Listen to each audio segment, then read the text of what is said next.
ja selkäuintia. Ja tässä nyt tietysti kun katsoo tällainen täydellä nopeudella, niin se ensimmäinen ohje, mikä täältä tulee, niin kyllähän tämä on vähän tämmöistä niinku hosuttua. Eli sinänsähän tässä ei ole niinku mitään vikaa, ja mikä tässä on mun mielestä ihan mahtavaa, niin on tämä vartalon asento.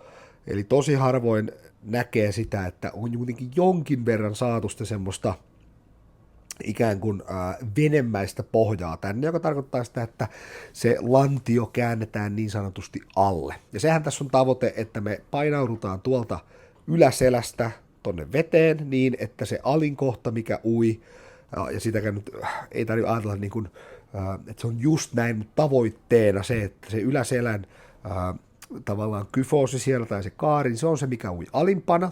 Ja sitten siitähän meidän tavoite on täällä saada nostettua lantiopintaan niin, että meidän ei tarvitse potkia jalkoja sinne veden pinnalle, vaan ne pysyy siellä koko ajan sen meidän tasapainon kautta, ja me käytetään potkuja siihen, että me mennään eteenpäin. Tässä on jonkin verran jo menty siihen suuntaan, eli tämä on niin kuin tosi hyvä.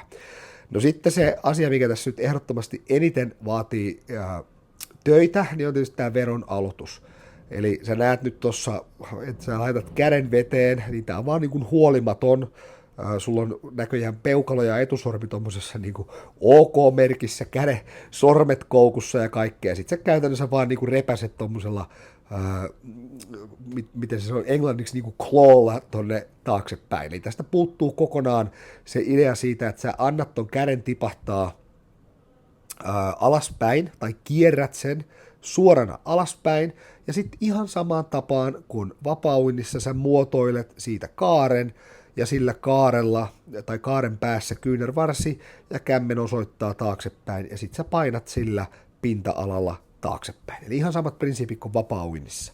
Ja itse asiassa tämähän ei, niin kuin, tämä itse vetohan ei näytä huonolta, tältä se näyttää, siis tämä on niin kuin tosi hyvä, mutta täältä vaan puuttuu kaikki se semmoinen niin kuin voimanhaku ja lataus tähän vetoon, ja se nyt niin kuin näkyy erityisesti tuossa ihan sormien asennossa, ja sulla ei nyt niin kuin muissa lajeissa ole sitä, eli se tarkoittaa vaan, että sä et ole niin kuin kiinnittänyt siihen huomioon tarpeeksi siellä kauinnissa, varsinkin kun sitä tuollain vaan niin kuin alkaa tekemään. Se on nyt molemmilla puolilla sama, eli sä näet, kun käsi iskeytyy veteen nyt täältä pitäisi draivata toi toinen käsi ulos vedestä, ja täällä käsi pysyä suorana, eli se menee vähän sinne syvemmälle kehon kanssa linjaan, ja aloittaa vasta samaan aikaan, niin sulta käy aika lailla niin, että sillä hetkellä, kun käsi lyö veteen, niin sä lähdet repäseen tonne taaksepäin, otat ton kaiken turbulenssin, eli valkoisen veden tuosta pinnasta mukaan siihen vetoon.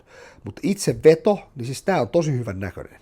Eli vaan, jos tätä saa rauhoitettua täältä ja hyvä semmoinen kyy, jälleen se nyt ei ole just niin, mutta sulle on se, että aloita veto vasta sillä hetkellä, kun täältä palautuva käsi heilahtaa pois. Ja se on nyt sitä varten, että kun sun täytyy saada tää olkapää niin korkealle kuin se on missään vaiheessa, koska se kääntää sen sun kehon, ja sitten vasta siinä vaiheessa me voidaan alkaa muotoileen kättä siihen vetoon, ja sittenhän me pidetään kiinni vedestä, niin kuin kaikissa lajeissa, tällä meidän ankkurikädellä, ja se on tämä käsi, joka heilahtaa täältä veden ylitse, joka liikkuu eteenpäin. Me ei sinänsä työnnetä mihinkään. Ja se on nyt se niin kuin, ajatusmalli, mikä sun täytyy tässä luoda, että ensin käsi kiinni, eikä vaan niillä, että repäsee johonkin suuntaan. Mutta tämä on itse asiassa muuten tosi hyvää.